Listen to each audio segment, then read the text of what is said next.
Ah, il y a encore du public qui arrive. Bonsoir à tous, bienvenue à ces conférences mensuelles de la FAP. Je suis particulièrement heureux de vous retrouver après ma petite opération de tuyauterie cardiaque qui s'est bien passée, comme vous voyez. Je remercie entre parenthèses tous nos amis de la SAF qui m'ont envoyé leurs bons voeux. On va continuer. Alors, comme d'habitude, on va commencer par le calendrier. Alors, je vous rappelle que la prochaine fois, ce sera le 11 avril, notez-le, ce sera Suzy Collin qui nous parlera d'un sujet intéressant, l'univers, hasard ou nécessité. Chacun a sa réponse, peut-être. On verra quelle est la sienne. Sinon, quoi d'autre dans l'univers astronomique? Je vous rappelle quelque chose d'intéressant à la Cité des Sciences, le collège de la Cité des Sciences, comment raconter l'univers par Usan, donc c'est toujours intéressant. Samedi prochain, la 6e Megastar Party à Triel. Donc on aura Francis Rocard qui va nous parler de MSL, François Forget qui va probablement nous parler du climat et de la géologie martienne, et puis il y aura une table ronde après avec Olivier Goursac, Gilles Danilovitch, bref, vous connaissez ce rendez-vous maintenant bien connu à Triel. Le soir même d'ailleurs, pour nos amis des Yvelines, il y a Bernard Lelard qui va nous parler des 7 nombres qui font l'univers. Donc il vous donnera la réponse si vous venez.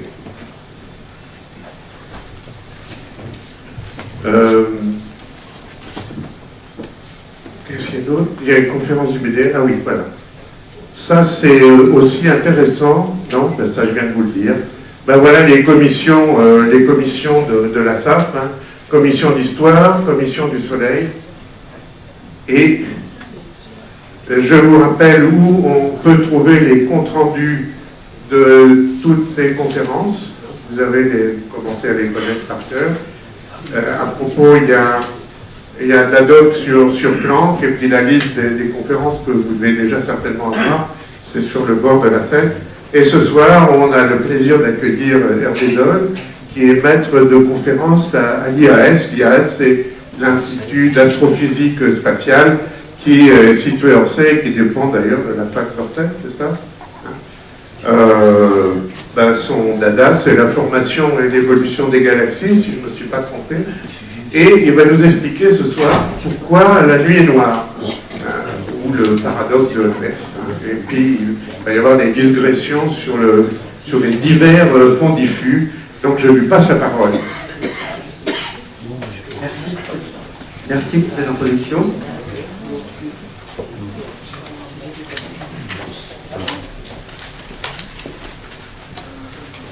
Alors, une variante du titre de ma conférence, c'est aussi La nuit n'est pas noire. Donc, vous choisirez votre camp ce soir. Est-ce que la nuit est noire? Est-ce que la nuit n'est pas noire? Moi, j'ai choisi depuis un certain temps. Donc, je vais vous parler de cosmologie observationnelle, c'est-à-dire l'étude de notre univers dans son ensemble. Et la question de la nuit noire ou pas noire, dont vous avez probablement certainement déjà entendu parler, a ceci de très riche et fertile et intéressant que tout le monde peut comprendre la question, mais que dès qu'il s'agit d'aborder la réponse, là on touche en 5 secondes et demie très facilement les fondements de notre compréhension de l'univers jusqu'à la physique fondamentale. Donc c'est pour ça que j'aime bien aborder mes conférences de cette manière, parce qu'une question apparemment simple permet d'aller très vite au fond des choses. Alors ce soir, nous allons comprendre, je pense que l'auditoire de la SAF fait que vous connaissez déjà la réponse, mais sait-on jamais, on va comprendre pourquoi la nuit est noire, en apparence, mais donc elle n'est pas si noire que ça, en effet. Après, tout est une question de définition, mais je m'y attacherai. Ensuite, je vous expliquerai pourquoi étudier ces rayonnements dans le fond de l'univers sont importants et en quoi ils nous permettent de comprendre l'histoire de notre univers dans son ensemble. Et puis enfin, je parlerai du satellite Planck et des résultats scientifiques du satellite Planck, J'en parlerai abondamment. Je travaille sur Planck en ce moment. Alors en deux mots, pour préciser, donc je travaille à l'Institut d'astrophysique spatiale, qui est un institut de CNRS et de l'Université Paris-Sud. Le terme officiel de fac d'Orsay, c'est l'Université Paris-Sud. Hein, c'est très politique tout ça. C'est comme ça qu'on va dire. Et donc c'est dans ce laboratoire qu'on fait qu'on conçoit et qu'on construit des instruments qui vont dans l'espace. C'est pour ça que ça s'appelle astrophysique spatiale. Parce que les gens nous demandent, les étudiants me demandent souvent, mais l'astrophysique c'est spatial. Oui, l'astrophysique c'est ce qu'il y a en dehors de la Terre. Mais on peut faire de l'astrophysique depuis le sol, avec le VLT, que sais-je, les météorites, voilà. Et on peut faire de l'astrophysique dans l'espace, en dehors de notre atmosphère, et c'est l'astrophysique spatiale. Et nous on est spécialistes de ça. Moi en particulier. Alors ce soir, je vais aborder 6 points de longueur inégale. Hein. Ne vous inquiétez pas, le 6e point fera à peu près la moitié du temps. Premièrement, pourquoi la nuit est-elle noire? Semble noir et le paradoxe d'Olbers, qui a été mentionné. À quoi ressemble la nuit exactement? Je vous montrerai des observations. Je parlerai d'abord du rayonnement le plus intense qui est dans la nuit noire, entre guillemets, qui est le fond cosmologique. J'expliquerai tout ça. Et puis, en 4e point, je parlerai d'un rayonnement qui était probablement le plus inattendu, qui est le rayonnement des galaxies elles-mêmes, qui a été découvert il y a maintenant, c'était en 96, une quinzaine d'années, ça ouais.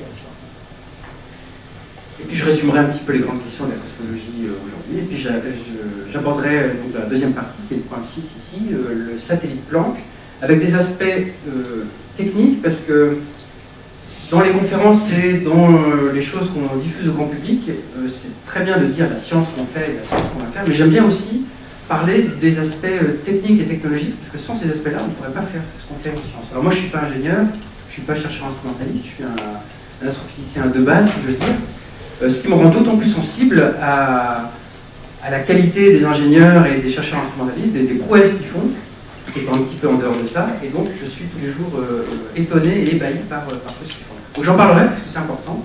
Il faut des bons instruments pour faire de la bonne science. Alors la nuit semble noire. Alors ça, je crois que vous me l'accorderez. La nuit semble noire quand on la regarde avec nos yeux. C'est une image que je n'ai pas prise moi-même, qui a été prise en Arizona, sur laquelle on voit des choses qu'on aimerait voir ici en région parisienne, mais qu'on ne voit pas forcément. Alors on voit d'abord de la pollution lumineuse, ça on la voit bien en Ile-de-France, sauf qu'ici, ça c'est Phoenix, le halo de Phoenix, Arizona, et ça de Flagstaff. En Ile-de-France, vous connaissez la situation, elle n'est pas celle-là, mais donc on voit ça. Bon, là je ne vais pas en parler, je ne veux pas parler d'émissions anthropiques, je parlais que d'émissions cosmologiques et astrophysiques, disons. On voit notre galaxie, qui est donc la Voie lactée. Oui. Parlez plus fort, s'il vous plaît. Ah, donc il faut que je rapproche, c'est ça? Oui. Voilà, d'accord. Et plus distinctement. Ah, d'accord. Merci. Non, mais ça mérite d'être clair. Ou alors peut-être votre micro est mieux. Non, mais j'ai tendance à aller vite. Donc la nuit est noire et on y observe la Voie lactée. Donc ça, vous venez de le voir. Effectivement, je sens le retour un peu mieux là. On voit aussi éventuellement d'autres galaxies qui sont celle qui est dans l'hémisphère nord, qu'on peut voir, qui est la galaxie d'Andromède représentée dans un carré. On peut voir également des étoiles. Et entre ces étoiles, on voit du ciel noir. Donc effectivement, dans le domaine visible, le domaine spectral dans lequel nos yeux sont sensibles, la nuit semble noire.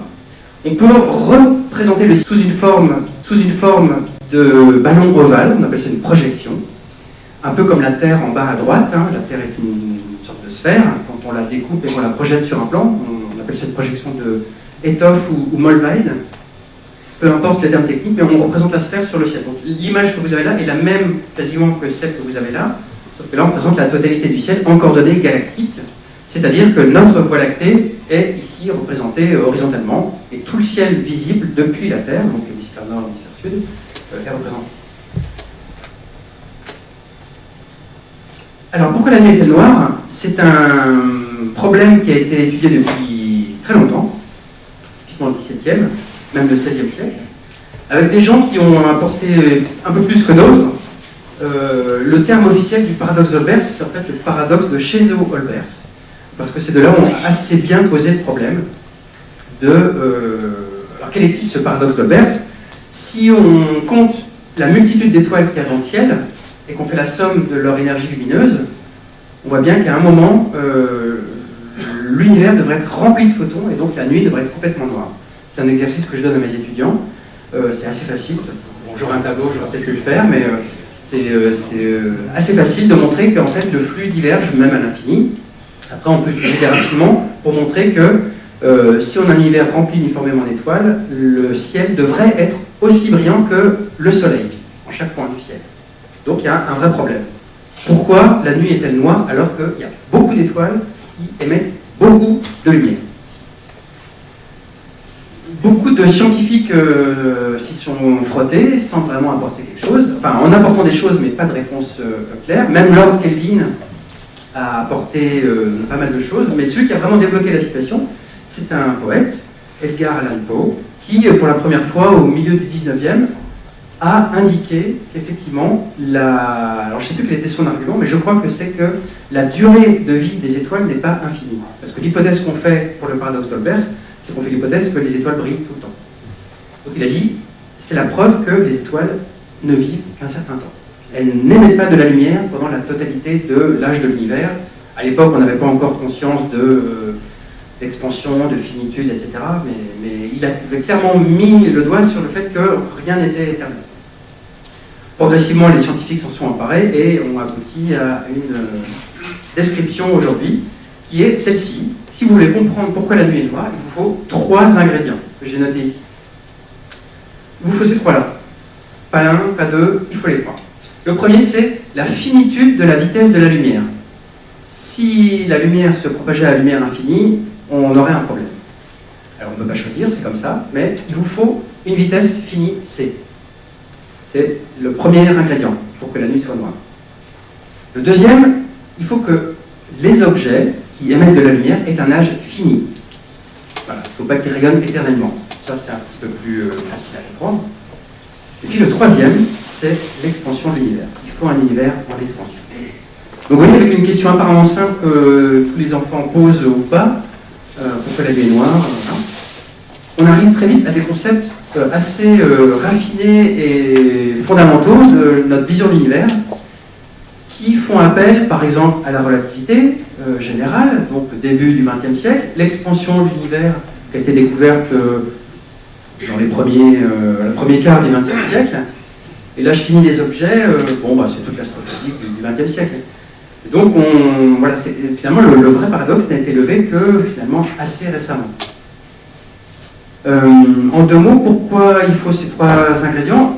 Il faut que la vitesse de la lumière soit finie pour qu'il y ait un décalage dans le temps de tous les objets, parce que si tout rayonnait, si la lumière nous arrivait tous dessus, de tous les objets à toutes les distances, ça ferait un peu trop d'énergie. Il faut que les objets ne rayonnent pas tout le temps, pour ça paraît une évidence. Et puis, l'expansion permet de diluer tout ce rayonnement, parce que c'est comme vous savez, la baignoire, on utilise souvent cette analogie. La lumière, c'est de l'eau que vous faites couler, et l'univers, c'est la baignoire. Donc avec toutes les étoiles, on a tendance à penser qu'on a laissé le robinet ouvert trop longtemps, donc ça déborde, donc la nuit devrait être brillante. Mais l'expansion de l'univers étant, c'est comme si la baignoire devenait de plus en plus grande au fur et à mesure qu'on la remplit. Donc en fait, la baignoire ne se remplit jamais à fond. Donc il y a plein de vide, donc la nuit n'est pas noire. Voilà en 2 mots. Tout cela, ces 3 ingrédients permettent l'apparition de ce qu'on appelle un horizon cosmologique. C'est-à-dire qu'il y a une distance au-delà de laquelle vous ne pourrez jamais rien voir. Même si l'univers est beaucoup plus grand que ça. On appelle ça l'horizon cosmologique. C'est tout simplement l'âge qu'il faut à un photon pour traverser tout l'univers. Enfin, le temps que faut à un photon pour traverser tout l'univers, depuis le début de l'univers. Et cet horizon cosmologique, aujourd'hui, il est à peu près de 3000 mégaparsecs, à peu près. Donc on ne peut pas voir au-delà. Alors c'est pratique, parce que toute la lumière qui a été émise en dehors de cette zone d'horizon cosmologique, vous ne la voyez pas. Donc ça c'est assez pratique aussi, pour éviter qu'il y ait trop de lumière qui vienne et qui rendent la nuit noire. La nuit brillante, pardon. Donc la notion d'horizon cosmologique est assez importante. Donc j'ai mis un oui ici en disant que oui, la nuit est bien noire, il n'y a plus de paradoxe, grâce à ces 3 arguments. Finitude de la vitesse de lumière, âge fini des objets et expansion de l'univers. Si on y regarde d'un peu plus près, et je vais baser la suite de mon exposé sur juste ce petit point-là, si on regarde de plus près, qu'est-ce que ça veut dire nuit noire? Alors nuit, ça veut dire, bon, il n'y a pas de soleil, on se met par exemple en dehors de notre atmosphère terrestre, pour ne pas être gêné par la diffusion atmosphérique. Imaginons que le soleil ne nous gêne pas. Ça veut dire donc l'émission qui nous provient de tout le ciel. Noir, ça veut dire quoi? Ça veut dire qu'il n'y a pas beaucoup de lumière. On peut même imaginer que ça veut dire qu'il n'y a pas d'énergie du tout qui nous arrive. Donc la nuit n'est pas noire parce que vous avez vu la galaxie tout à l'heure, la galaxie rayonne de la lumière. Donc à ce titre, il est difficile de dire que la nuit est complètement noire parce qu'on voit du rayonnement. Mais au-delà de ça, on peut dire, ok, c'est notre galaxie, c'est juste à côté de nous. Mettons-nous en dehors de notre galaxie, donc en dehors de la Terre, du système solaire, etc. Est-ce que là, le flux qui nous arrive du ciel, de l'univers de manière générale, est nul? La réponse est non. L'univers est quand même baigné de lumière. Donc la nuit n'est pas noire. Je vais vous trouver ça dans quelques instants, vous connaissez déjà la réponse. C'est le fond cosmologique. Mais l'univers est rempli de photons. Alors il n'y en a pas suffisamment pour que la nuit soit complètement noire et qu'elle soit aussi brillante que le soleil, mais à certaines longueurs d'onde, certaines fréquences, le ciel est très brillant à cause de ce bain de lumière dans lequel notre univers réside. Donc c'est ce que j'appelle des émissions reliques, c'est-à-dire que ce sont c'est de la lumière qui a été relâchée à des périodes anciennes de l'univers. Et donc, si on redéroule dans l'autre sens, cette lumière nous permet de comprendre l'histoire de l'univers quand il était plus jeune. Alors, la première émission relique, c'est le fond cosmologique, j'y reviendrai. Une deuxième émission relique, c'est ce qu'on appelle le fond extragalactique, c'est-à-dire la lumière de toutes les générations d'étoiles dans les galaxies. Et plus généralement, toutes les générations d'objets dans les galaxies sont réunies. L'environnement des trous noirs, l'environnement des trous noirs, les phénomènes d'accélération, synchrotron, que sais-je, dans les galaxies, la lumière des étoiles directement, la lumière rediffusée par les nuages moléculaires, enfin tout ce qui sort d'une galaxie de manière générale. Il n'y a pas que la lumière des étoiles. On verra d'ailleurs que c'est pas énorme. Et ça aussi, ça fait de la lumière qui est dans notre univers. Et donc, si on prend en compte l'expansion et la prise en compte de tout le spectre électromagnétique, on voit que non, la nuit n'est pas complètement noire, il reste un peu de lumière partout dans l'univers. Alors, à quoi ressemble la nuit? Vous avez probablement l'habitude du ciel visible, même là si l'image n'est pas très très claire. J'ai remis l'image du ciel visible avec notre galaxie ici et quelques objets, Orion, la galaxie d'Andromède, les nuages de Magellan, et puis le centre galactique. Maintenant, on va faire un voyage dans le spectre électromagnétique de la lumière, avec ici l'infrarouge, tel que vu il y a une trentaine d'années par un satellite, qui s'appelle IRAS, où on voit que la galaxie est brillante par rapport à ce qu'on voit dans le visible. Je vais faire un film, voilà. Pourquoi est-elle brillante? Parce que c'est tout simplement la poussière qui absorbe la lumière visible, qui réémet dans une autre fréquence, en l'occurrence l'infrarouge. Conservation d'énergie, simplifié. Donc on va à notre galaxie. Mais vous voyez aussi que là, dans ce coin-là, il y a toujours de la lumière. Il y a guère que dans ces régions bleues qu'il y a beaucoup moins d'émissions provenant de notre galaxie. Mais sinon, tout le ciel quasiment est brillant en infrarouge. Si on regarde dans le domaine des ondes millimétriques, les micro-ondes, c'est une des plus belles images de la décennie, que le satellite Planck vient de nous donner l'année dernière. Vous avez donc notre galaxie comme on n'a jamais vu, avec des nuages turbulents jusque très très loin en latitude, en haute latitude galactique.